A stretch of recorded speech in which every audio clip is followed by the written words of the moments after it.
everyone, this is Strawberry Podfix, and we are reading Not Quite Twins again because I found this email in my emails.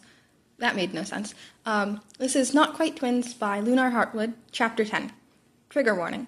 Izuku has a panic attack in this chapter. I made a note at the start. It's kind of drawn out and non-graphic, spread between a few different perspectives. Izuku, can you hand over your phone for a minute? Izuku asked, holding his phone out. I'm not in trouble, right? Nope, not at all. Now that I've slept on it, I think it's time to give our local skeleton a talk, Hisashi said, opening Izuku's contacts. He didn't show up to class on time, and as a result, you got close enough to stab a homicidal villain after nearly drowning. I'm sure I'm not the only parent that wants to give him a piece of their mind, but I am one of the ones that can actually personally contact him. That's fair, Izuku said, looking at the TV and the news segment running on the USJ attack. He was just doing his job beforehand and ran out of time, though. And he didn't do his teaching job. Other heroes were at the scenes he visited, Hisashi said, muting the TV and putting the phone to his ear. It only took a few rings before it was answered. Young Izuku, Hisashi Midoriya. Actually, we need to talk, Hisashi said. Is there? All Might started. Yes, I have a problem. You were late to class yesterday, and my kid nearly died, Hisashi hissed. Young Izuku didn't get hurt, did he? All Might asked, sounding worried. He seemed healthy afterwards. He was within arm's reach of a villain with a disintegration quirk, Hisashi said. Not to mention that warping villain that dropped him in a water zone with other villains. My son has been training to be a hero since he was 6 years old. What would have happened to him if he hadn't? I have 2 sons, you idiot, and yesterday almost changed that. Izuku reached over and gently pat his dad's knee, nodding his head towards the bedroom where Hitoshi and Kaminari were still sleeping. Hisashi took a deep breath. How are you going to make sure this never happens again? UA is working on upping the security measures, All Might started. I'm not asking about UA. I'm asking about you, Hisashi said. They were there to kill you and nearly started killing the kids instead. I'm sure I'm not the only parent that's going to be pissed at you, so what are you going to do about this? There was a pause on the other end, and after about 10 seconds, All Might sighed. I won't use my muscle form until I get to school, and start with class until we have captured these villains and ensure that the students remain safe, All Might said. That will mean patrolling after school hours, if I have time left, which means spending less time with young Izuku, but if I remember correctly, he's training with 2 of my colleagues, so I'll be able to step back a bit. My apologies in advance. As long as he stays safe, Hisashi said. Of course, All Might said. I truly do apologize for yesterday. I should have been there and fought against the Nomu sooner to ensure the villains could have been captured on site or at least retreated sooner. It's very fortunate that none of the students suffered any injuries. At least you recognize that, Hisashi said, then hung up and handed Izuku back his phone. Feel better? Izuku asked, sending All Might a quick text apologizing for the quick hang-up. Hisashi sighed, then pulled Izuku into a hug. I can't help but keep thinking about the what-ifs, Izuku. I don't know what I would have done if you hadn't come home. I did, though, Izuku said, and I stabbed Shigaraki. Even if he has healing quirks at his disposal, he might not be able to use half of his quirk, Izuku grinned. And I bet once he's done being angry, he's going to be scared of me. Hisashi sighed, ruffling his son's hair. You're going to be a force to be reckoned with if you're a few days in and a villain is already scared of you. I'll worry every step of the way, though. So will Mom. It's a parent's job, after all. I'll do my best so you don't have to worry so much, Izuku said. I promise. I know, Hisashi said. Stay out of trouble when you can. And if I can't, make sure my knives get more action, Izuku said. Hisashi chuckled at that. Hey, Denki, time to wake up. 5 more minutes, Denki grumbled, burrowing deeper into his pillow. He was so warm. Breakfast's ready. Denki immediately sat up, rubbing at his eyes. Food! Hitoshi snorted, reaching a hand down. Come on. Denki grabbed onto Hitoshi's hand and let him pull him up. The two walking over to the kitchen as Izuku was setting out plates. Morning, Denki said. Morning, Kaminari, Izuku said. Morning, Hitoshi. Too early for this, and why'd you greet him first? Hitoshi said, glancing around the kitchen. Any coffee? Already brewing, Inko said, as Hisashi sighed. Still not good for you, Hisashi said. How much coffee do you drink every day? Hitoshi deadpanned as he got a mug down for himself. Do as I say, not as I do. At least Izuku doesn't drink coffee, Hisashi said. I have an energy-based quirk. Wait, if I do drink coffee, how much would that boost my quirk? Izuku said. On the one hand, Nope, how about we change the subject? Hisashi said. Kaminari, you like pancakes, right? Yep, Denki said. Anything I can help with? Nope, almost done, Inko said. You sleep well? Yep, thanks for letting me stay here for the night, Denki said. Of course, anytime. I wouldn't want either of my two living alone. Feel free to stop by for dinner any day, Inko said. Denki lit up. Really? Yep, I can't stay the night whenever, but it's always nice to have an extra person around, Inko said, just as there was a knock at the door.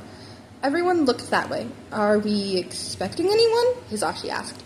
I'll get it, Izuku said, getting up and walking over to the front door. I am here! Oh, are you fucking kidding me? Hitoshi hissed, looking that way. Is that? Denki started. To see how you're faring. Denki walked over and looked over just in time to see All Might himself as he deflated? What the hell? Denki squeaked out. Izuku and deflated All Might whipped their heads around to stare at him as Hitoshi, Inko, and Hisashi looked over as well. Hitoshi groaned. This is why I call you the local dumbass skeleton. Huh?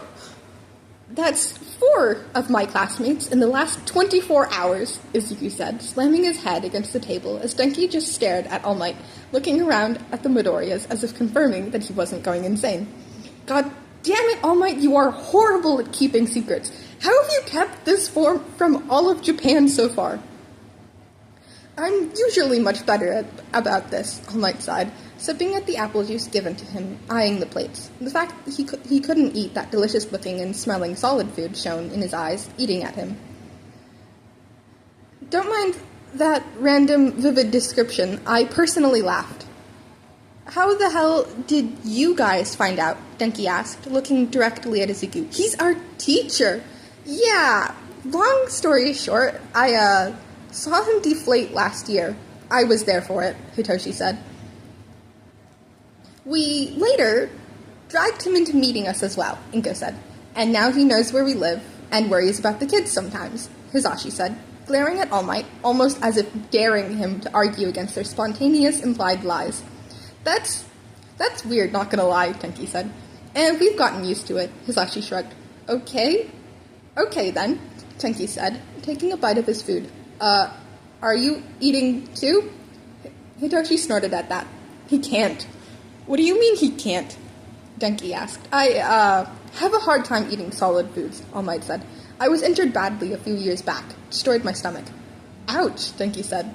But, you kinda need food? I drift by on smoothies and other soft foods, All Might sighed.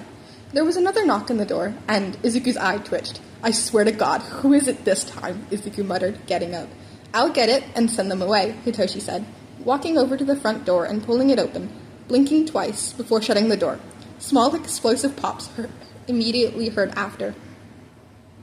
Hitoshi, you can let Katsuki in, Hisashi sighed. I'm not explaining why he's here, Hitoshi said, pointing at All Might. I can leave, All Might said, getting up and walking over to the window. Your fire escape goes all the way to the ground, right? Are you seriously? Denki started. All Might opened the window and hopped onto the fire escape, sliding the window shut behind him and leaving. How often? Denki asked. You saw nothing, Hitoshi deadpanned, as he turned back to the front door and opened it. Can you quiet the hell down? It's too early for this shit. You always say that, Bakugo grumbled, shoving past Hitoshi and into the house, slipping on a pair of house slippers, and then stared directly at Denki. What the hell is he doing here? Bakugo yelled, a few more pops coming from his hands. He lives nearby, so he stayed the night, Izuku said, slamming his head back on the table. Are you sticking around to eat? Inko asked, getting out another plate. Yeah, your cooking is better than the hag's, Bakugo said, grabbing a chair and sitting at the table. Is this normal? Denki asked, turning to Hitoshi as he sat down. Just another day, Hitoshi sighed, sipping at his coffee. Just another day. Are you staying after again today? Kaminari asked, looking at Izuku. Probably, Izuku said. If not, I'll head right up to the library. Nice. I'm heading to class. See you at lunch, Hitoshi said, then walked away. So, I have several questions, Kaminari said, as soon as Hitoshi was out of sight. Start naming them, Izuku said. First off, oh my god, I slept in his room and he has so many stuffed animals. Why is he so hot? Kaminari groaned. If it's entirely questions about why you think my brother is hot, I've got nothing to say there, Izuku said. Right, now. About the local dumbass skeleton, Kaminari said. Is he seriously? Yeah, he comes by every once in a while. You might see him around the neighborhood, but he's not around as often as you can probably guess. He's usually really busy. Yeah, I guess, Kaminari said. Now, what's the deal with Bakugo? Our moms are friends. We are not. Well, not exactly. It's complicated, Izuku said. But I still call his mom Auntie Mitsuki. The Bakugos live nearby, but we don't see them that often. Ah, Kaminari said, nodding. Gotcha. Izuku stepped into their classroom and looked around. Midoriya. Izuku looked over to Todoroki and gave him a small smile. Hi, Todoroki. Doing better after the USJ? I am ready for school today, Todoroki said, blinking slowly. If I'm correct, the sports festival should be coming up. Do you think they'll still hold it after the attack? With more security than ever and making sure we stay safe, hopefully, but it would be a show of strength and confidence that this won't happen again, Izuku said. Wait, seriously? Kaminari asked, as Izuku sat in his seat, but turned so he'd be looking towards Todoroki. Good, Todoroki said, then crossed his arms on his desk and laid his head down. He's a little too calm right now, Kaminari said, sitting on Bakugo's desk and looking at Izuku. You'd think Ida would already be here, huh? He's in the bathroom, Todoroki said, his voice muffled a little. Thanks, Todoroki, Izuku said, then got out his homework. You had questions about a math problem, right, Kaminari? Oh, right, Kaminari said, digging through his backpack. You really are a lifesaver, Midoriya. Good morning. Everyone immediately sat up straight and looked at their homeroom teacher, some bandages around his elbow, but otherwise all right, thankfully. Aizawa-sensei entered the classroom and looked around. Good, you're learning. He stood at the podium. Now, first on the agenda, your parents have been sent emails about this already, but UA is formally apologizing for the danger that you went through. The USJ incident should never have happened, and we are in the process of putting in protection protocols in order to ensure that nothing like this ever happens again. While injuries were minimal, the risk was very real, and you were all very brave and strong to get out unharmed. That said, don't let it get to your head. There are more matters to attend to. Something very serious. Everyone immediately tensed up. The sports festival is in 2 weeks. Prepare yourselves. So ordinary! Are you sure that's a good idea? Ashido asked, with everything that's going on. Think of it as a show of strength, Aizawa-sensei said. We're under even more scrutiny than ever, but we aren't going to back down. There will be more eyes than ever watching, so give it your all. His eyes settled on Izuku for a few seconds, almost as if debating something, but ultimately seemed to decide against it, and looked away. Plus Ultra and all that. Now, that's all from me. Talk amongst yourselves, but let me nap in peace. With that, he climbed into his sleeping bag and fell asleep. I'm so pumped up, Kirishima said. I can't wait to show off at the festival. I'm gonna win, Bakugo said. We'll all do our best, Izuku said quietly, looking at his fist. Someone's not making it past the festival. I'm grateful it's still going to happen. Hitoshi's gonna get to make it in. Too bad everyone came back after the USJ incident, though. I thought at least one person would drop out. Izuku looked around as everyone began to talk amongst themselves, as he took out a notebook and made sure to bite his lip as he theorized. Let's assume that we each have a counterpart in 1B that's just as strong as us, and let's assume that all of us get into round 2. If I'm right from past festivals, 42 total students will make it past. At least 2 not from the hero course. Hitoshi will be one of them, and we just have to make sure he gets past round 2 to the 3rd round. Once he's in round 3, he's practically guaranteed a spot. Only 16 students, not even a full hero course class, gets to round 3. Now, the real question is, what will the events be? Izuku paused his writing for a few seconds. More importantly, I'll want to know what the quirks of 1B are. Maybe I can trade quirk names with one of the students. If I can get the names of their quirks, I can at least figure out the rest. We'd both win in that case. Oi, Deku, shut the fuck up. Izuku looked up and blinked at Bakugo. Didn't really think I was muttering. My bad. Bakugo said. You don't even need to know the other class's quirks for a counter strategy. Just use whatever quirk you used when we were kids and no one can go against it, and you know it. I didn't use some kind of quirk back then. I don't know how many times I'll have to tell you that, but it's the truth, Izuku shrugged, looking back at his notebook and writing a few more notes, then writing down his classmates' names and quirks. He'll have to try to figure out 1B's roster and quirks later. Bullshit, Bakugo said, but turned away. Izuku placed one hand over his mouth and continued to write down strategies for the sports festival. Hello? Izuku looked over, then stood up as he took in the fact that there were so many students standing outside their classroom. What the hell are they all doing? Scoping out the competition, Bakugo said, standing up and walking over. Move it, extras. You can't just call people extras because you don't know their names, Ida said, hand chopping. Izuku sighed and looked around the crowd, stepping forward and holding his bento and notebook. Wow, aren't you just full of yourselves? A boy said, peeking in. I'm from 1B, next door. He doesn't speak for the rest of us, Izuku cut in, stepping in front of Bakugo, hand out. Hey, Bakugo started, glaring at Izuku. Izuku glared right back. Get your head out of your ass. None of our spots are permanent, you know, and your attitude is going to make someone all the more eager to knock you flat on your ass. Everyone around them tensed up as Hitoshi snorted, stepping forward even more. Oh, I'll be more than happy to do that myself, Hitoshi said, a smirk on his face. What do you mean none of our spots are permanent? Sero asked, looking at Izuku. If a student from Gen Ed ranks high enough in the sports festival, we get to move up to the hero course, Hitoshi said, looking around at the 1A students, eyes lingering specifically on Bakugo. And I'm confident I can take down at least one of you.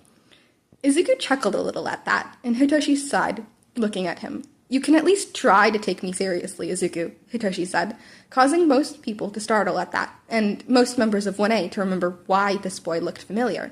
The confident boy was the same that had come running in to try and find his twin brother. Was that only a few days ago? Sorry, but that's how you're declaring war? Izuku asked. Can't wait to see you put your money where your mouth is. Speaking of... Izuku stepped out of the classroom and looked at the silver boy from 1B. I was wondering if I could trade information with someone from 1B's names of our students and quirks for yours. What? The boy asked. It benefits both our classes and gives us time to plan. Same goes for anyone from Gen Ed, if you want, Izuku said, looking around. No weaknesses or anything, but a good way to start strategizing and planning on what ifs. Hey, are you serious? Ida asked. Hell yeah, the boy said. I'll take you up on that. Perfect, Izuku said, following the boy back towards his classroom. Wait for me, Hitoshi sighed, walking past. I'm coming too, Kaminari said quickly, rushing along too. What just happened? Kirishima asked as Bakugo started to walk away. Hey, wait up, Bakubro, what was that? Bakugo said, but waited until they were past the crowd before much quieter, adding, Deku's a quirk nerd. All he needs is names and quirks, and he'll be able to tell you any kind of weakness that person's quirk could potentially have. I'll give him that. It sounds like a win-win situation, but in reality it's far from it.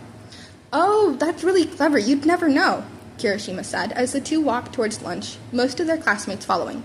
Meanwhile, Izuku followed the boy over to 1B. I'm Tetsu, by the way, the boy said. You? Izuku Midoriya, Izuku said. Nice to meet you. Nice to meet you too. Who are the ones with you? Tetsu asked, looking at Hitoshi and Kaminari. I'm Denki Kaminari said. Hitoshi Midoriya, Hitoshi said. Ah, Tetsu said. And Hitoshi Midoriya's Gen Ed, right? Yep, Hitoshi said. Won't be handing over my own quirk's name. Works best when it's a surprise, and I need all the advantage I can get. Ah, fair, Tetsu said as they entered the classroom, where a few 1B students were getting ready for lunch. Hey, Tetsu, a girl with orange hair said, looking over and pausing before sighing. Who are these people? 1A Green Midoriya here offered to trade class names and quirks so we can start strategizing, Tetsu said. The blonde boy huffed. The esteemed Class 1A is trading information. You're just trying to trick us. Izuku opened his notebook and tore out a page, handing it to Tetsu. No weaknesses written, just our names and quirk names. Wait, you're serious? The blonde asked, clearly confused. I try to keep my word, so... Izuku asked, holding his notebook to Tetsu. The orange-haired girl walked over and carefully grabbed the notebook, starting to write. My name is Kendo. I'm 1B's class representative. I'm assuming you're 1A's? Nope, just trading information, Izuku said. At the end of the day, we're both gaining valuable intel on each other as long as we know what to do with it. And afterwards, we'll be working together anyway, so it's good to get to know everything sooner, Kaminari added. Right? Good point. Here you go, Kendo said, handing over the list, and Izuku quickly scanned it over. Thank you, Izuku said. I can't wait to compete in the sports festival and see what 1B can do. You clearly think you're better than us, the blonde said. Monoma, stop antagonizing our fellow students, Kendo said, then looked at Izuku. I'm sorry about him. He's not the only blonde I know that's like that, Izuku said, looking at Monoma. We don't think we're better than you. Well, not generally. Bakugo thinks he's better than everyone, but he's always been like that. Let's go to lunch, Hitoshi said. It was nice talking with you. We'll see you at the festival, Kendo said, as the three left. Yosetsu Owase, quirk, weld. I'm going to make some assumptions here and assume that it lets the user weld one object to another. Interesting quirk. I'll have a bunch of questions when the sports festival ends, but that's a given. Hitoshi nodded as Izuku wrote down his assumptions on the quirk, then glanced at the next one. Sen Kaibara, quirk, gyrate. That means moving in a circle or spiral, so I'm guessing Kaibara can use his quirk to move either himself or someone else in rotating motions. Makes me think of that old lady from Fairy Tail, the leader of Focus Izuku, Hitoshi said, taking a bite and tapping Izuku's bento. Izuku took a bite and wrote down a few more assumptions, then swallowed and moved to the next one. Togaru Kamakiri, quirk, razor sharp. Probably self-explanatory. Shihai Kurorio, quirk, black. This doesn't give much to work on, to be honest. He can control objects that are black. Is it a shadow-based quirk? Based on the fact that this exam is combat-oriented, I'm going to assume it's an offensive quirk, so likely doesn't just turn objects black. Weaknesses might include light similar to dark shadow, if my assumptions are correct there. Alright, Hitoshi said. Itsuka Kendo, quirk, big fist. Also self-explanatory, it's also specific, so she can likely make her hands bigger, but not the rest of her, similar to Mount Lady. Take out her hands and call it good, if I'm right. Yu Kodai, quirk, size. Does this mean her quirk is similar to Mount Lady's? Probably not, so it's likely able to change an object's size. If it works on living objects, difficult to avoid since she could potentially shrink people and make it harder to fight in general. If not, it would likely work on clothing. I'm not sure about the activation requirements, though, but either touch or close range. Kinoku Komori, quirk, mushroom. Creating mushrooms, I would assume. Sounds interesting. So this is where you are! We've been looking for you! Izuku, Hitoshi, and Kaminari looked up to see Uraraka, Ida, Yayorozu, Todoroki, and Sue standing there with trays. Oh, hey guys, Izuku said, jotting down a few more notes. Did you seriously trade notes? Uraraka asked as they sat down. I know that I should have asked, but at the end of the day, it doesn't particularly matter. They'll find out anyway. And I only gave quirk names. Some of them are self-explanatory, such as explosion. But other than that, it takes quirk analysis and guesswork, Izuku said. For example, if I were to simply say creation, one could guess that it's the ability to create any object as long as you know the chemical composition, but you could also guess that you're only able to create a certain kind of object, such as weapons useful for heroics. Anna voice also makes you wonder, will they think Annie means animal, or just focus on the voice portion? At the end of the day, all the other students are observing us and will likely find different bits and pieces of our quirks and start to figure out what we can do if they don't ask a teacher that's willing to give out that information. Some of the teachers would see that as information gathering and give it out freely, but now they have the names and the potential to look further, but if they think they have all the information they need, they won't look further, but that's a big if. This way, though, we also have a starting point to learn more information. It's a win-win situation, if we take advantage of it to the fullest. I see! Rather clever, Ida said, as Izuku held up his notebook. Truly the kind of thinking a future hero will need. Izuku nodded as he wrote some more notes down. Information is always within our reach if we're willing to figure out how to get it. It's better to be able to be comfortable trading information now before people's lives depend on it. That makes sense, Yayorozu said. Mind if I take a look? Sure, here's what I'm already done with, Izuku said, handing over his notebook for Yayorozu to look over. Trigger warning, panic attack. Are you doing better after the USJ, listener? Izuku nodded, but his fidget made it clear he was not. It was bad, but everyone's alright, so that's all that matters, right? Yep, but if you need to take a break, don't feel bad, and just let me know, Yamada-sensei said. Now, how are you feeling about the sports festival coming up? I'm ready for it, Izuku said immediately. I did some information gathering during lunch today to get the quirks of 1B and start figuring out strategies and how I would want to go about fighting any of them. I'm really interested in learning more details about the copy quirk, though. Copy quirks are very rare, and the possibilities are incredible. Can he copy the quirk of someone he knows or has a bond with? Copy quirks when he understands how they work? Copy quirks when he touches someone? How many could he use at a time? I wonder what would happen if... Could you speak up a little bit? Yamada-sensei asked. And Izuku quickly shut his mouth. Sorry, Izuku said quietly. Don't be, little listener, Yamada-sensei said. Just speak up a little bit. I'm working to understand what you're saying, but I'm not quite there yet. Izuku hunched his shoulders, making it pretty clear that he wasn't going to continue that conversation. Alright, so today you're going to be doing hand-to-hand combat. Get your quirk ready for fighting people instead of robots, Yamada-sensei said. So the two of us will be sparring. Okay, Izuku said. Then the two got up and walked over to the mats. Now I'm going to hold back a little, start without quirks, but more to get into the rhythm, you dig? Yamada-sensei said. Aizawa-sensei will be here in a bit, and then we'll start with your quirk. Okay, Izuku said. Ready? Yep, Yamada-sensei said. And Izuku was quick to lunge forward and throw a kick at Yamada-sensei's knees, hand going up towards his armpit. Yamada-sensei immediately stepped out of the way and threw an arm up to block the punch. Never any countdowns in real life. You think quick, huh? Izuku didn't reply, instead body slamming into Yamada-sensei and throwing him off his rhythm. Street smarts. Yamada-sensei barely let himself even stumble before he responded by going to grapple Izuku and get him to the ground. But Izuku instead grabbed onto Yamada-sensei's arms and ducked slightly, causing the teacher to go over him and fall to the ground behind him. And Izuku was quick to jump out of the way from Yamada-sensei trying to grab his ankles, though he did hesitate. Should I help him up? Yamada-sensei quickly got up and aimed to Izuku's face. The hand villain was reaching towards Sue's face, where the knife, no time to think, just act.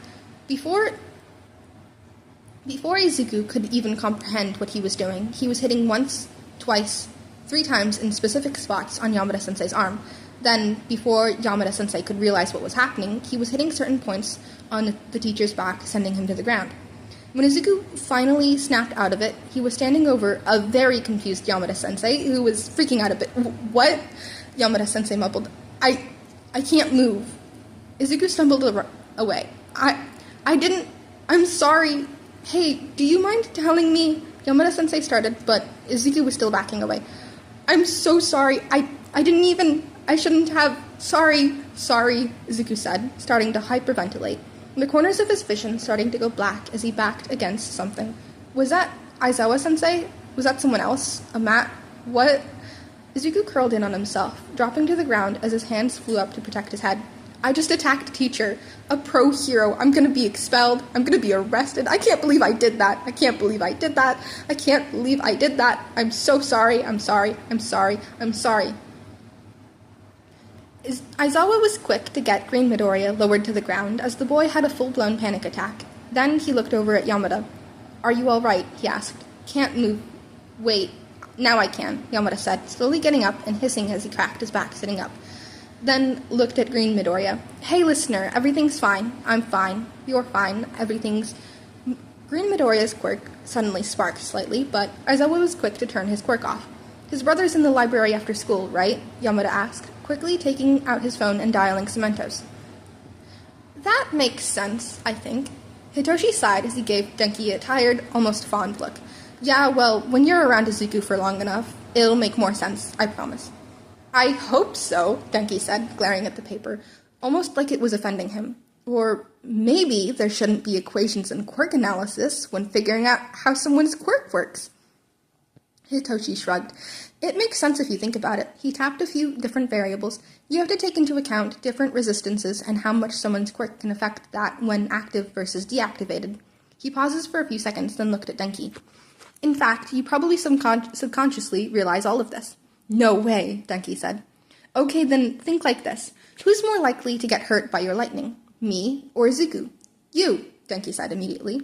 And how do you know that? Hitoshi asked. Well, Denki started, then paused. Exactly, Hitoshi said. You automatically know what target would be worse off, but I wouldn't. So instead, I have an equation to figure that out.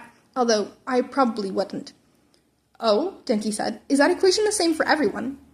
Not by a long shot, Hitoshi sighed, writing out another equation. For example, this is the equation Izuku put together for Bakugo's sweat and explosions. Whoa, that's way different, Denki said. Yeah, Hitoshi started. Excuse me. The two looked up to see Cemento-sensei standing there. Oh, hi, Denki said. We weren't being too loud, right? No, not at all. You're Hitoshi Midoriya, right? Cemento-sensei asked. Yeah, Hitoshi said slowly. Why? Cemento-sensei leaned in closer, causing both boys to lean in too. Your brother is having a panic attack in Gym Gamma. Aizawa and Yamada are doing their best to calm him down, but Hitoshi immediately shoved everything into his backpack and stood up. Thanks. I'll see you in class tomorrow. With that, he quickly walked away. Hey, wait up, Denki said, quickly stuffing his backpack and rushing after Hitoshi, waving at Cemento-sensei as the two left the library. Hitoshi quickly rushed to the gym and looked around wildly before his eye snapped on Izuku and Aizawa and Yamada-sensei close to him, but not overcrowding. What happened? Hitoshi demanded as he walked over to his brother, barely aware of Denki stepping closer too, but staying just far enough back. Hitoshi crouched next to Izuku and pulled him into a hug, burying his face in his shoulder as he looked at the two teachers. We were sparring, and he used some kind of... I'm honestly not sure what he did, but before I knew it, I couldn't move, and he was panicking, Yamada-sensei said. Oh. Hitoshi immediately sat back a little and gently ruffled Izuku's hair. Hey, Izuku, can you hear me? Izuku's eyes seemed to focus a little bit as he looked at Hitoshi. Hitoshi, take a deep breath, Hitoshi said, waiting as Izuku did that. Calm down a little bit. Just like that. Keep breathing. Izuku followed the instruction and continued to calm down as Hitoshi looked at Yamada-sensei. He accidentally used a technique called chi blocking. It paralyzes you for a minute or so, but it can also make your quirk not work for a day. Wait, really? Yamada-sensei asked, eyes wide. Yamada-sensei's eyes, meanwhile, narrowed. That doesn't sound like his quirk. Because it's not, Hitoshi said. It's not a quirk at all. That isn't how it works, though, Yamada-sensei said. It would have to be a quirk of some kind. Are you sure he doesn't just have another... Can I see your arm? Hitoshi asked, moving slightly away from Izuku and holding out his hand. Sure, Yamada-sensei said, holding out his arm. Now, I'm not going to fully do it, but if I hit here, Hitoshi said, quickly hitting 2 points and holding his hand right before the third as Yamada-sensei shivered and paused.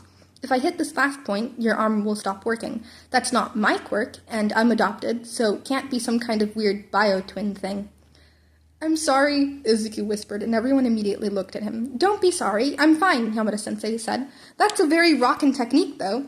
Didn't know it was possible without a quirk. Mind showing me sometime?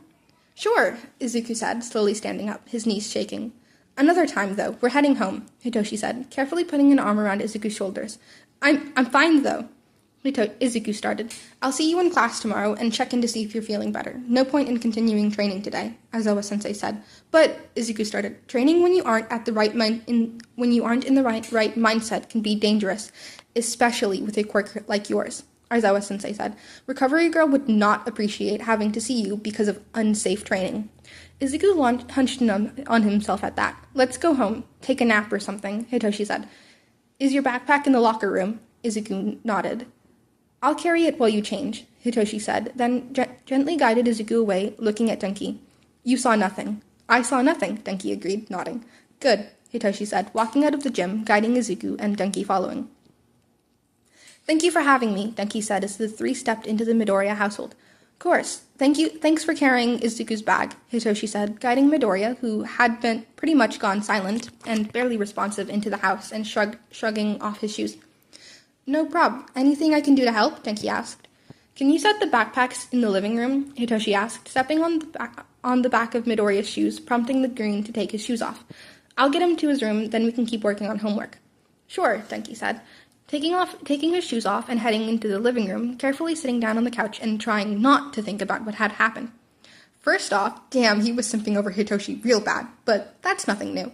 And all it took was for Hitoshi saying something, and Denki found himself agreeing immediately, even if he couldn't pretend he saw nothing. Why was Midoriya with Aizawa and Mike Sensei anyway? Some kind of training something involving hand-to-hand, but why did Midoriya, who had taken down Bakugo, who had, according to rumors, wounded the hand villain at the USJ, need training with fighting? Did it have something to do with, oh, duh, his quirk? He broke his finger on the first day. He was probably doing some kind of fast-track quirk counseling before the sports festival. Aizawa-sensei had said Midoriya's quirk made training more dangerous. Damn, poor guy. But still, to pull whatever he pulled out of his ass, and apparently Hitoshi could do that too. Good to know. He'll be out for a while. Mom and Dad won't be back for a while either, Hitoshi said. Mom said you can stay for dinner. Oh, sweet, Denki said, then paused. Hitoshi sighed. What? So, I know you said that I saw nothing, but Denki trailed off. Don't tell anyone about any of that, Hitoshi said. Izuku doesn't like talking about it. Got it. My lips are sealed, Denki said. I'm hopefully gonna at least be friends with him if I date his brother. I can at least keep secrets for this family. And All Might, apparently. Good, Hitoshi said. Well, his quirk is destructive as hell, Denki nodded. I figured it's some kind of quirk counseling. Yeah, he's pretty embarrassed about it, Hitoshi said. Thinks he's so behind. I won't go into much detail, so let's just say no quirk counselor wants to deal with a kid that breaks bones. Denki winced. Ouch. He's been there. It took years to find a quirk counselor that would deal with his quirk, and that wasn't anywhere near here. Yeah, since Aizawa-sensei had an erasure quirk, he stays after school to figure out how to use it, Hitoshi said. Ah, Denki said. Makes sense. As for, well, the whole paralyzing thing, Hitoshi started. Don't tell me, Denki said. Hitoshi gave him a nod look. Huh? I'm assuming it's some kind of ace up your sleeve, Denki said. For the sports festival? Well, yeah, Denki said. Then don't tell me until after the sports festival, Denki said. Besides, it looked complicated. My brain is already almost fried. Don't get me closer. Still need to finish homework. Can you help me with math? Sure, Hitoshi said, getting out his notebook. I'm gonna pause this. Hold on. Where's the damn notification? I found it. I just checked how long the recording is. It's already like 36 minutes long. This is really long. I'm gonna keep going. Izuku slowly padded out of his room and down the hallway, already dreading everything. I still have to eat dinner and do my homework. Do the last bit of strength training for today. Oh my, do I have to tell Kaminari about what happened? I really don't want to. What if he tells our classmates? I finally have friends, I can't lose them. I can hear you muttering from here. We're in the living room. Izuku stopped, then hunched his shoulders. Damn it. He quietly walked into the living room to see Hitoshi and Kaminari watching TV. Both looked over at him, Hitoshi first, then Kaminari. Feeling better? Kaminari asked. Izuku slowly nodded, then walked over and plopped down next to Hitoshi, grabbing his backpack and pulling out his homework. Sorry. For what? Kaminari asked, tilting his head. Today, I guess, Izuku said, hugging his knees. Don't apologize, Hitoshi said. Nothing to apologize for, Kaminari said. The panic attack? Izuku said. You two having to come get me and get me home? Kaminari shrugged. As far as I'm concerned, I saw nothing. Izuku blinked at him. Kaminari blinked back, then shrugged. All I really need to know is that I got invited to dinner, and whatever you do after school today stopped early today, Kaminari said. So homework and TV time here instead of trying to understand whatever Hitoshi was explaining to me. Quirk equations, Hitoshi said, and you asked. Doesn't mean I get it, Kaminari said. It's all a blur. I'm struggling with regular math, let alone whatever college-level junk you're reading. He really doesn't know? Hitoshi, as if sensing what Izuku was thinking, looked over and winked, then looked back to Kaminari, and the conversation almost seeming fond. I wonder if Kaminari's crush is mutual. Izuku made sure to bite his lip, so he didn't say that out loud. And that's the end of this chapter. Make sure you go give the author some love. I really love this fic. And you know what to do. Like, comment, subscribe, all the good stuff. And I will see you next time.